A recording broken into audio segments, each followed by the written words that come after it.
Oh, welcome to Ole Walls House. It's me. It's your man. It's your main man. It's Ole Walls.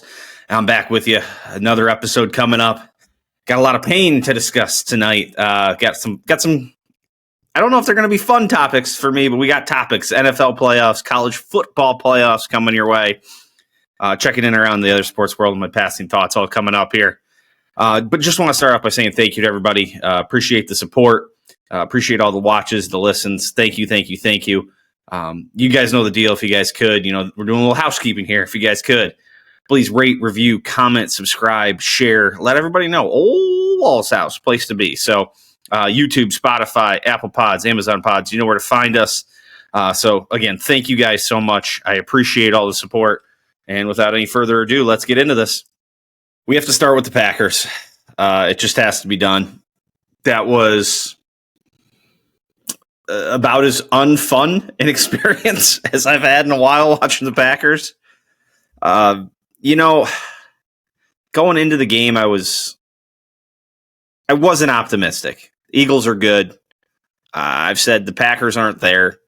They're missing some pieces. And then of the pieces that we do have, Christian Watson wasn't going to be playing. Jair Alexander still out hurt. And it just, I thought maybe there was a chance if the cookie crumbled in the right way, there might have been a chance that the Packers could do something. Unfortunately, the cookie did not crumble in the right way. It was pretty much all bad right from the start. Keyshawn Nixon fumbles the opening kickoff, a kickoff that the second he picked it up, I was like, I don't know that he should be returning that. And he returned it. So, that was that. And then he fumbles. They review it, and I think he had possession. So I don't know why they reviewed it and then basically looked at what I felt was pretty compelling evidence to overturn the call and then just disregard it. Either way, the Eagles scored shortly thereafter. The touchdown pass, you've all seen the picture of Jalen Hurts just sitting back there. There's four guys rushing, and they're a mile away from Jalen Hurts.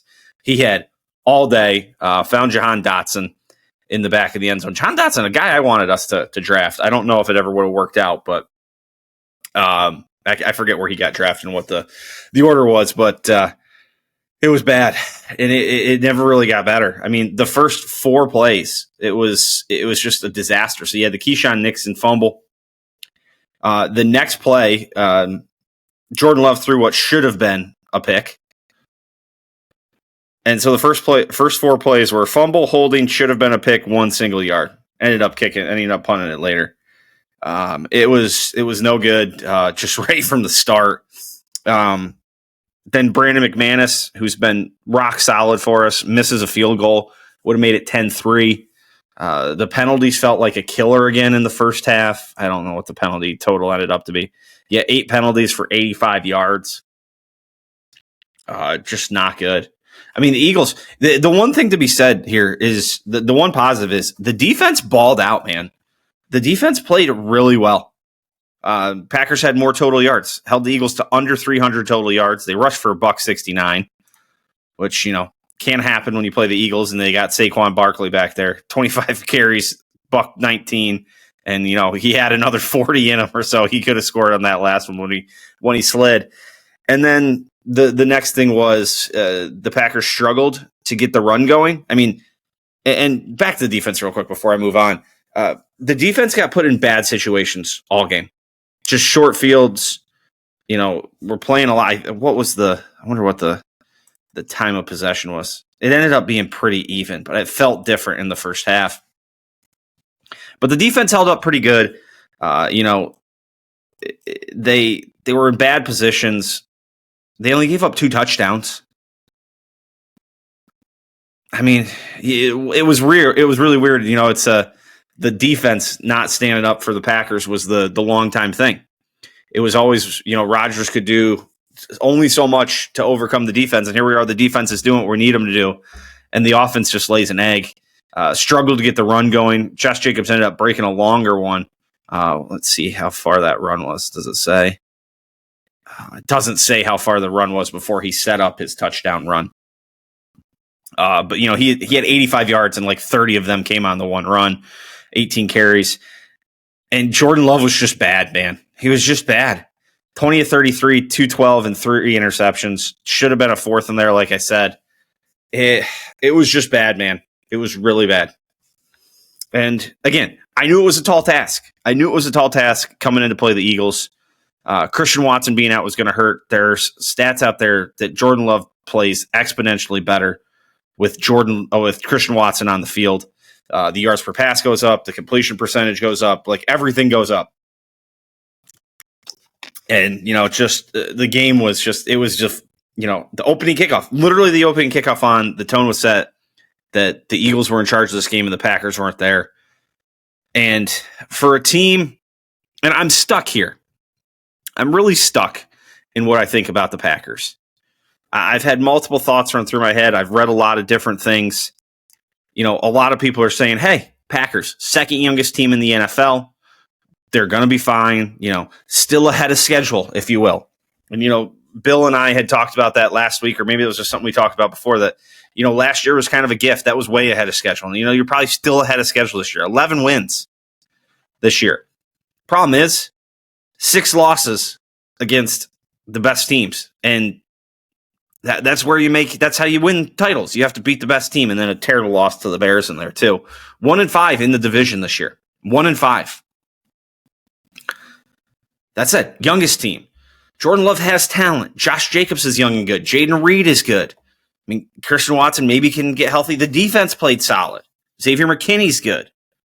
But then at the next kind of thought I have is that the Packers are entering kind of this hell of like purgatory, if you will, where they're good enough to win 10, 11, 9 to 12 games every year.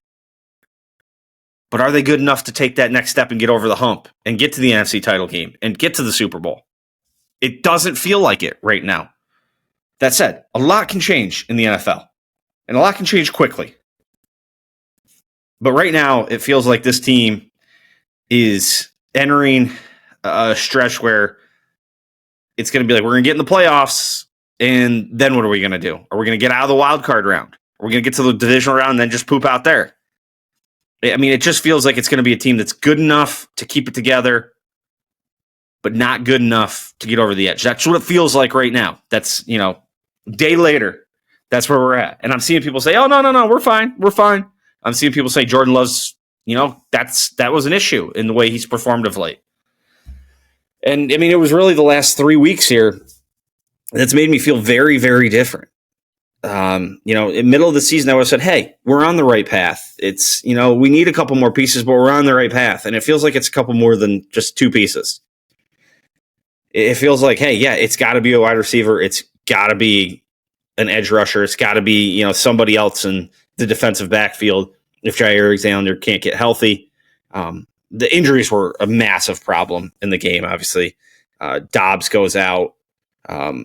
Elton Jenkins goes out, so now the line's kind of funky. I said this, it was one of those things where it's like, hey, it's awesome that your line has been healthy and intact the entire year. The only problem with that is that nobody else has played on the line the entire year, so when you have to sub them in a big moment, it's tough. It's tough, and it showed. So, I don't know. I don't know where I'm at. It's going to take me some time to process all this. Just another heartbreaking Packers playoff loss, unfortunately. And we just got to live with it and deal with the offseason. We got to be,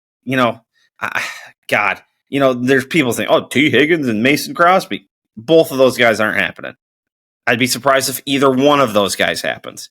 But the Packers got to do something in free agency at both an edge rusher, defensive end, whatever you want to call them nowadays, and a wide receiver. You got to bring in more wide receiver talent, and you got to be able to put pressure on the quarterback because they could not put pressure on the quarterback against Philly. They could not put pressure on the quarterback all year long, and there has to be a number 1 receiver. You got to go get somebody. You got to draft those positions too. So, hey, I don't know. 11 wins isn't like, oh, this was a terrible season, but it didn't feel like a super big success. It just didn't. I don't know. I know it was a weird year that the Vikings and the Lions were both really good in the division. So who knows? Maybe I'm just being overly hard. Maybe not. Around the rest of the NFL playoffs here, the Texans in their annual wild card 3:30 slot. Every year they make the playoffs, they play that 3:30 Saturday game, or 4:30 for those of you on the East Coast. They handle the Chargers. Justin Herbert stunk. Just stunk. 4 interceptions. They couldn't run the ball. J.K. Dobbins only had 26 yards. That said, Ladd McConkey balled out. 9 receptions, 197 yards. But it was too little, too late. And 86 of those came on one play. I mean, it was all Texans. And it was actually funny. That didn't start till the second quarter. They scored twice at the end of the second quarter and then just put it on them in the second half. Chargers led 6-0. And then just went all downhill from there. Ravens Steelers. We're gonna talk about this one a little bit. A surprisingly good stat line for Russell Wilson, 20 of 29 for 270 and 2 TDs. But this game was over after the first half. The touchdown at the end of the half sealed it. Justice Hill, a little pass from Lamar Jackson, and that ball game was over. I know the Steelers came out and scored, but it was immediately answered by Derrick Henry busting off like a 50-yarder, and they got another one later in the third quarter. But it was never a game. The Ravens gained 464 yards of total offense. They ran for 300 yards. 300 yards. But the question coming out of all of this is, what are the Steelers going to do? Because as much as it feels like the Packers are entering that purgatory of hell, the Steelers have been there for years. Let me read off the playoff wins the Pittsburgh Steelers have had since 2011, since the year after going to the Super Bowl and losing to the Packers. They beat the Bengals in 2015. A.J. McCarron was the starting quarterback. In 2016, they beat the Dolphins, who were led by Matt Moore, and then the Chiefs, who were led by Alex Smith. That's it. That's 3 wins. 3 wins in the playoffs since 2011. And they came in 2015 and 2016. They have not led or have not won a playoff game since 2016. And the question at this point has to be, what are the Steelers doing with Mike Tomlin? Is that the answer? I mean, we all know he never, doesn't have a losing season.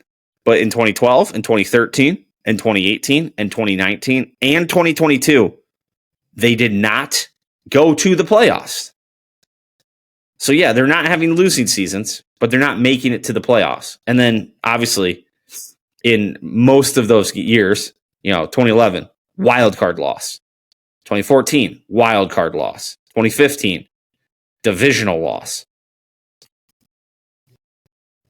Or sorry, that's 2014. 2015, they lose in the divisional as well.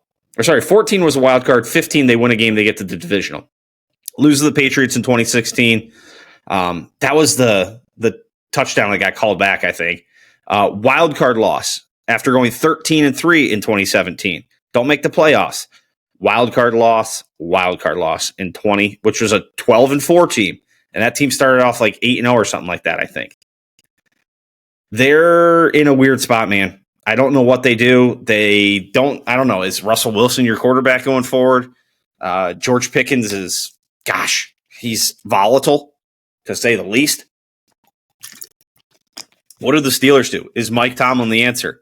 I mentioned that Mike Tomlin and Mike McCarthy have similar, records, especially the last 5 years. Mike McCarthy's out. He went through a year without a starting quarterback, and he's out. It doesn't seem like the Steelers are going to do that. Doesn't seem like the Steelers will do that at all. Bills put it on the Broncos. Broncos, a team that's, I think, definitely ahead of schedule, had some tough cap issues. I don't know if they're out from under that Russell Wilson contract yet. But, I mean, the Bills. The Bills are good, man. That Bills-Ravens game next Sunday, that's going to be fun, man. That is going to be fun. And then the Commanders, a late field goal. I believe Baker Mayfield, I fell asleep. Baker Mayfield fumbled late in the game and led the Commanders to be able to get that last-second field goal for the win. And the Washington Commanders are moving on. Jaden Daniels, 36 yards on the ground, 268 through the air, a couple TDs throwing. It was a fun game for what I was awake for. I know that much. But yeah, the Commanders are moving on. And then tonight, I don't know if I'll have an addendum. Got to get up early for work. I have no idea what hotel Wi-Fi is going to allow me to upload. So Vikings-Rams. Can the Rams pull this off? You know, got the game moved out of LA because of the fires. Can they kind of play the underdog story here? They're playing in Arizona. Who knows, man. But Matt Stafford, don't sleep on Matt Stafford. Sam Darnold didn't look great against the Lions. Does he bounce back? Big questions. But some nice matchups next week, too. Again, Saturday, 3:30. The Texans are there, baby. They got the Chiefs this time, though. I would look for the Chiefs to handle that one. Lions, Commanders. I lean Lions in that, but, I mean, the Commanders have a little something there. Eagles get the winner of Vikings, Rams. I like the Eagles overall, either of them, so I'm heavy favorite right now. And then the Ravens, Bills. The Ravens has actually swung to be the favorites, the betting favorites in this. Bills opened up at the betting favorites. Can the Bills haven't gotten over the hump the last couple of years either. They got to the AFC Championship game, 3 or 4 years ago now, 4 years ago maybe, and haven't been back since. They've been getting bounced too. Can Josh Allen, kind of prove that he can do this? Lamar Jackson kind of went through those questions. They seem to have found a formula. They went with the formula that the Penn State Nittany Lions should have. They just ran the fucking ball. I mean, they had a 13-play drive in their win, their wild card win over the Steelers, where they didn't throw a pass. They just ran it. A couple of scrambles by Lamar, but they just ran the fucking football. Can the Bills hold up that run game at all? Big questions. That's going to be a fun game. I cannot wait. God, I want to say the Bills so bad. My dad's a Bills fan. The kind of the plucky Bills, tortured fans. I want to say the Bills so bad, but something just tells me Ravens. Ravens go up into Buffalo and get it done. The Ravens just got a real solid team. I think I saw Zay Flowers maybe able to play. But yeah, I think the Ravens. I think it's Chiefs, Lions, Eagles, Ravens. And we get some fun matchups. Ravens, Chiefs, Lions, Eagles. Those are nice conference championship matchups. NFL divisional round is my favorite weekend of football. You get the Saturday games, then you get the Sunday games that they move into those better time slots. They start the late game at 5:30, so it's not running so late into the night like you have with the night games here this week. Man, divisional round, favorite weekend of NFL football for sure. All right, let's go on to the next heartbreak. Oh, Penn State. Rumba. This one was tough, man. I thought Penn State. So, I was talking about the Packers. I didn't think, wasn't super optimistic. I thought this was Penn State's chance, man. I thought they were going to get it done. Got out to a 10-0 lead. And then right at the end of the half, gave up that field goal. And then Notre Dame punches back real hard to start the third quarter. And the second half was a fun half of football. Notre Dame takes the lead. Penn State ties it. Penn State takes the lead back. Notre Dame ties it again. And then a last-second field goal. And the last-second field goal was set up by one of the worst plays maybe I've ever seen in a big moment. Drew Aller with 33 seconds. The play ended with 33 seconds. I think the play started with about 45 seconds. After the defense holds up, I think twice in the fourth quarter, after the game gets tied by Notre Dame, the defense holds up at least once, maybe twice, to get the ball back. And there's 50 seconds left. And Penn State busts out a run. So now there's 40-some seconds left. They drop back to pass, and I'm not even necessarily saying you don't pass in that situation. Maybe you don't with the way Aller's played the whole game. because he threw 2 interceptions that got called back. One with a legit defensive holding, one with a questionable PI. The makings for a PI were there, but I don't know, man. Was it? I don't know. Did he touch him? I don't know. Either way, Drew Aller gets bailed out twice. And they scored on both of those possessions, I believe. And, he didn't have a good game. He was 12 of 23 for 135 yards and an interception. Should have been 2 more. And he never looked good in the game, not once. I don't think at any point in that game was I like, yep, Drew Aller looks like he's here tonight. Like, he just didn't. He had a bad game, and that shit happens. I think he threw like 5 interceptions all year. He essentially threw 3 last Thursday night. Now I got problems also. That was obviously a terrible play by Drew Aller. And do I have problems with him throwing the ball there? Maybe a little bit. It's easy to second guess when he throws the interception. I didn't hate it when he dropped back. I was thinking, just be careful. I'll tell you what I did hate. That Penn State would sometimes just refuse to run the ball. They were gashing them on the ground throughout that game. Gashing them on the ground. Singleton ran for 84. Kaytron Allen ran for 82. Tyler Warren got 2 shots at it and ran for 21. Aller had 6 for 17. Singleton was averaging 5.6 yards per carry. Kaytron Allen was averaging 4.3, and Tyler Warren's 2 carries for 21 yards. That's 10.5. They were moving the ball on the ground, and they would just abandon it. Just absolutely abandon the run. And that, I think, is the mortal sin of this game. That they would just abandon the run and it would just be non-existent. And, they should have scored a touchdown. Aller completely missed Singleton. Just completely whiffed him down near the end zone. Just threw it on his back shoulder. If he puts it out in front of him, that's 6. And the game's not tied. Penn State's up what? What was that point when they kicked that field goal? That was the first drive. Yep. So it would have been 7-0. They score again the next time per se, 14-0. The end of the half, letting that field goal sneak through gave him life, and then just absolutely came out slinging. And that was with the backup quarterback in. And granted, that was a tough switch up that they kind of drop a packet passer in there after, having to play Riley Leonard. So, that was a heartbreaker. Singleton and Kaytron Allen have already said they're coming back, so that's nice. Aller will be back. I would have to imagine. I can't imagine he's going pro. That was a tough one, man. That felt like, it lined up perfect. You got Boise State and SMU and a Notre Dame team that was obviously beatable to get there. The big dogs were on the other side of the bracket. This was your way to get to the national championship. But big game James cannot get it done. Could not get it done yet again. Could not get it done one last time. Then over in the Cotton Bowl, Ohio State wins.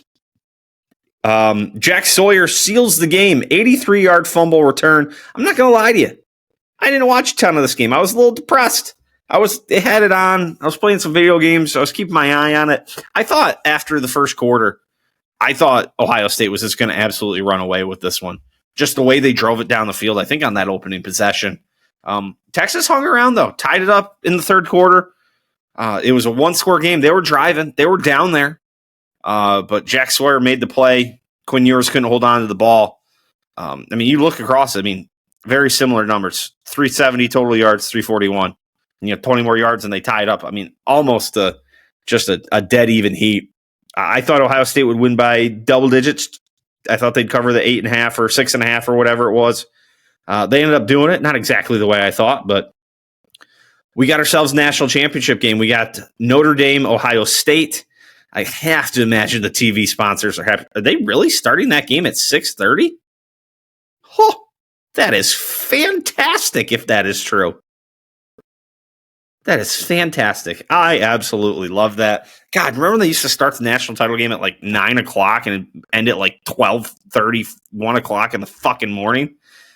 7:30 for you folks on the East, 6:30 Central. That's what I'm talking about. Yes. I like Ohio State, and I like Ohio State large. I'm guessing this is at least a touchdown. Let me see if I can find the spread. At least a touchdown spread here. 8. Lay it for the Buckeyes. I'll go sulk off again for another disappointing end to a season that went pretty well, but not quite. Penn State, again, couldn't beat the top teams. Ohio State, Oregon, Notre Dame, all get them. Ohio State, large in the title game. Damn it, that's next week. I'm going to have to stay up Monday for that. Yeah, okay. Spin around the rest of the sports world we'd like to talk about here. Not good for the Flyers. Not good. Currently not good now. Down 2-1 to the Panthers. They got the Panthers tonight. They got the Blue Jackets tomorrow. The Blue Jackets also stink. Then they got the Islanders and the Devils. So, Blue Jackets stink. Panthers are good. Devils are good. Islanders stink. Just like us.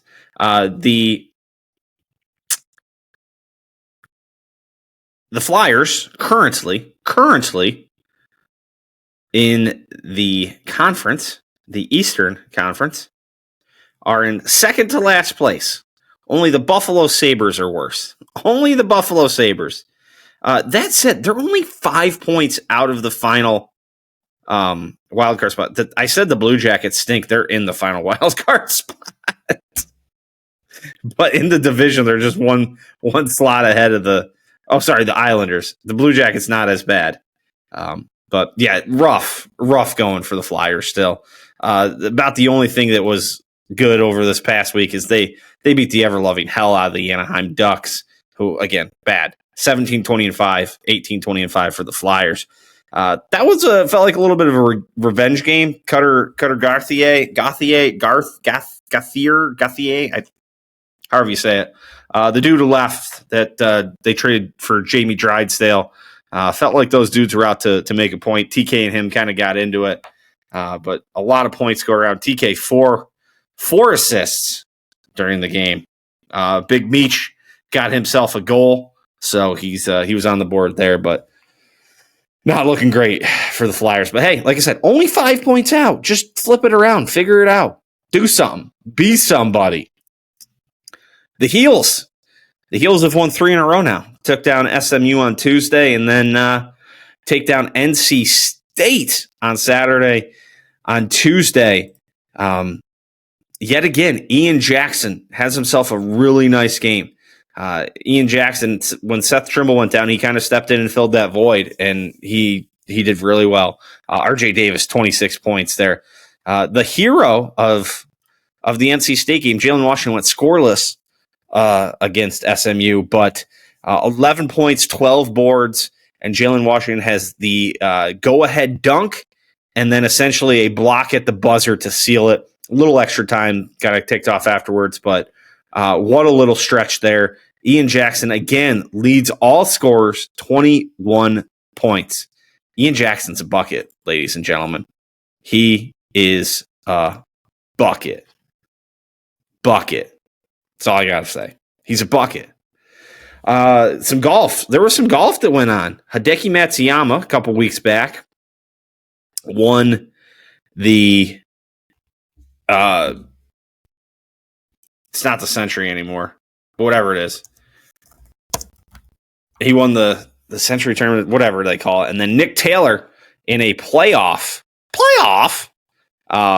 wins the Sony Open. And we got the American Express this week, and actually like a sneakily decent group of participants for this week. Joel Damon, Brian Harmon, Nick Dunlap, Sam Burns, Tony Finau, Will Zalatoris, Adam Hadwin, Daniel Berger, Pat Cantlay, Bill Horschel, Chris Kirk, Tom Kim, Keith Mitchell, Kevin Kisner, Justin Thomas, Jason Day, woo, shaking it. Cam Young, Lucas Glover, Ricky Fowler. I mean, Ricky Fowler stinks, but he's a name. But like, kind of a nice little lineup of people there. So not bad at all. That's all I got for other sports. Let's just keep rolling here. Time for some passing thoughts. I just totally forgot to do this with the other sports section I just did. Literally just flipped right to this and completely forgot. But I watched TGL, and maybe I shouldn't do it with other sports. Maybe it's not like a sport per se. But I enjoyed it. The pace was fantastic. I fell asleep. I didn't stay up for the whole thing. It was a beatdown. I fell asleep. It was right at about the intermission, right after they finished up the three-way alternate shot. I guess it slowed down a little bit with singles, which was something I wondered about. I wondered if they'd be able to keep up that kind of frenetic pace with singles. I have no idea. I haven't even did the singles. But all in all, I found it enjoyable. Like if, in the time frame of, still winter, but like it's not actual golf season. It's not like I'm not going to be out and enjoying the nice weather and it's going to be cold and miserable and there's nothing else to watch on TV. I'll put it on. Like I'm a golf sicko kind of. So like, of course I probably will, but like I found it enjoyable enough. Like I think there's some things they could do to make it a little more enjoyable. I would love to see more stats. Like they're hitting on these screens, like give me ball speed, give me flight, give me distance, give me, trajectory, give me launch angle, give me all of that. Like lean into like the simulator style of it here and kind of give us all that stuff we want. I think it would be good. I had watched the show The Day of the Jackal on Peacock, on the cock. I enjoyed it. That was a suggestion from friend of the program, Jeff Slanovic. He suggested I watch it. The thing I will say is bodies. There are just bodies. We are just racking up bodies. But if you like spy, thriller, espionage kind of stuff, check it out. Day of the Jackal on Peacock. It was pretty good. But yeah, bodies. Don't have an aversion to death, because if you do, not what you want to watch. Also, I saw a movie, and I'm almost ashamed to say that this was the first time I've ever seen it. And like looking back, I can't believe this was the first time I ever saw it, just based on when it came out, the type of movie it was, how old I was at the time. Just for the first time saw Sex Drive. That movie was fucking hilarious. It came out in 2008 when I was in high school. I can't believe this wasn't a movie I saw in high school or in college or at any point in the last 17 years. I somehow missed this. I don't know how, but it was good. It was so 2008. It hurt. It was awesome. The soundtrack was perfect. The things they say, great. Very 2008. I really enjoyed it. No idea how I missed that this entire time. I will be ridiculed. I guarantee you I will be ridiculed for the fact that I'm saying I watched it for the first time and enjoyed it. So I have a TV. My TV is a Samsung TV, and it like defaults when you turn it on, because I watch YouTube TV through my Xbox, so you have to switch it over to that. So when it turns on, it like defaults to the Samsung TV app that has like all these channels. And there is a channel that I believe is just called Repo TV. And it is just like this weird reality show about people repoing things. And the shit you see when you have that thing on for like 30 seconds. And like sometimes I get caught. I'm just like, what are we repoing today? Oh, we're going to steal somebody's car and we're going to drive it through the trash cans. Love it. Let's do it. I watch it for like a minute and I switch it over to whatever I was going to watch anyway. Just a wild thing, the Samsung TV. There's also a 24/7 Baywatch channel. So if you're, looking to catch up on your Baywatch, get yourself a Samsung TV app and, check in on it. You'll be good to go. And then this is just the last thing I'll end on. Terrible fires out in California. And in the middle of it, I saw we gave another $500 million to Ukraine. While those people are going to get what, like $850 from the government for their trouble, for all they've endured. Just terrible, man. Like, what's going to happen. Just funneling money. Our government has no problem just funneling money to the rest of the world, while citizens of the U.S. could use the help. Imagine that money injected into local economies or, helping these people out. And granted, I'm sure there's things that are helping them, but like imagine just another 500 million that was there. Imagine what it could do. And those things aren't even close to done. So thoughts to those people out in California. That's terrible stuff. You don't want to see that happen to anybody. And then I think, I traveled a lot here recently. So we've been getting our sea legs back. Hadn't been on the road much, with the surgery and everything. We got our sea legs back. Had to listen to that first half of that Penn State game, driving, burning through the night to get back to make it at halftime. I mean, that's how long I was like, I think I started driving. I had like an 8-hour drive. No, not eight. It was a 5-hour drive that I started. What time? I got back at halftime and I was like 3.5 hours away. I think I was 3.5 hours away when I think I started a 5-hour drive at about 3 o'clock, or maybe it's 3:30. And I got back at halftime because college football games take forever and the halftime is like 35 minutes long. God love them. All right. Yeah, I'm going to go wrap it up. Like I said, don't know how long it's going to take me with the hotel Wi-Fi to get this thing posted. So let's go shut this thing down. Closing time, everybody. Just want to say thank you as always. So thank you. Appreciate the support. Appreciate the watches. Appreciate the listens. Don't forget to subscribe. Spotify, YouTube, Amazon, Apple Pods. Just go in there, subscribe. Check out Full Range Podcasts. My guy MJ. Those drop every Thursday. You can find his pod on Spotify, the Full Range Podcast, and you can find it on the Ole Walls House YouTube channel. As always, thank you to producer Kevy for getting me started on the video train here. Back next week, more playoffs, college football national championship. Could possibly be a day or two late next week. Got a lot of work travel again, so just keep that in mind. But it will be out. I will be back. We're always back. So till then, peace.